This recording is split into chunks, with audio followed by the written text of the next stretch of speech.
Welcome to the Deep Dive. Today we're looking closely at how online financial scams, well, how they actually work, using a real-life example. Our mission is to break down the tactics, expose the methods, and give you some solid takeaways for staying safe out there. Yeah, and the source we're diving into today is really quite powerful. It's a transcript detailing someone's mother's experience with an Instagram scam. It's a personal story, but it really opens a window onto these broader patterns of digital deception that honestly anyone could face. It really does. And what's striking is how it all kicked off. Just so a simple message request on Instagram to the victim's mother. The context here is key. She was apparently going through some financial difficulties at the time. That's often the hook, isn't it? Scammers are pretty adept at sensing or targeting vulnerability perceived needs. And that persistence, the repeated request you mentioned, that's not accidental. It can wear down skepticism, make it feel almost familiar, you know? Like just lowering your guard bit by bit. So she engaged, and then the actual scam started. Exactly. The door was open. And the promise was, well, pretty bold. Double her money through, get this, Bitcoin investments. That just screams red flag, doesn't it? Oh, absolutely. The double your money pitch is ancient, but wrapping it in Bitcoin or crypto gives it this modern, maybe slightly confusing edge for some people. It plays on that desire for quick returns, maybe a bit of FOMO, fear of missing out, and sometimes a lack of understanding about these newer assets. So they make it sound cutting edge, maybe even plausible if you're not familiar with it. Precisely. And the pattern often involves escalating requests. It wasn't just one payment. No, the transcript says it was, send me this much, then a bit more, then another 300 pounds. It kept going. Yeah, that's classic. They build commitment. You've already sent some money, so the next request seems, well, maybe necessary to get the promised return, or even just get your initial money back, the sunk cost fallacy in action. Until, in this case, it reached, what, 4,000 pounds? 4,000 pounds. A huge amount, especially for someone already struggling. It's devastating. And after they got the 4,000 pounds, what happened then? Let me guess. Poof.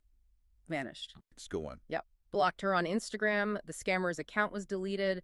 They even gave a WhatsApp number, 07825-632-412, apparently. Let me guess. No answer there either. Dead end. Ignored all contact attempts. It's the standard playbook. Textbook digital vanishing act. Completely. Once the money's transferred, they cut all ties, erase their tracks as much as possible online.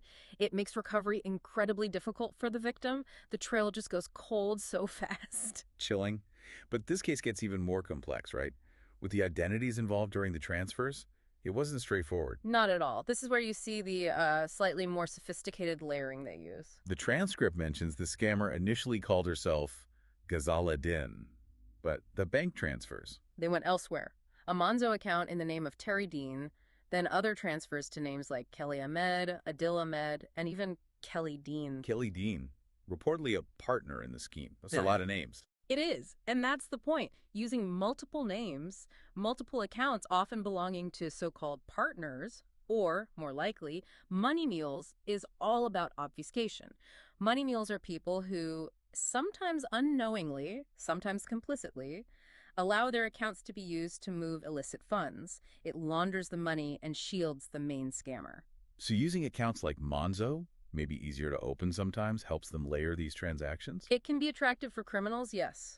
It makes tracing the original scammer much, much harder. Often the trail stops dead at those mule accounts. Right. So how did the scam even come to light then? If the scammer vanished and the money trail was deliberately confusing. Well, this is quite interesting. It was the victim's daughter. She was just scrolling through TikTok, apparently. There's my TikTok. Really? Yeah. She saw a video describing a very similar scam. Maybe the script, the promise, something clicked. And she had that awful realization, that's what happened to my mom. Wow. The power of shared stories, even on social media. It highlights how important it is for people to talk about these things. Absolutely. And it also underscores why keeping records is so crucial, even if it feels hopeless at the time. You mean like the Instagram messages, the bank details? Exactly. Those account numbers, the names used, even if they're mules, the dates, like July 7th, 2023, mentioned in the source. All that digital evidence is vital if there's any chance of investigation or recovery.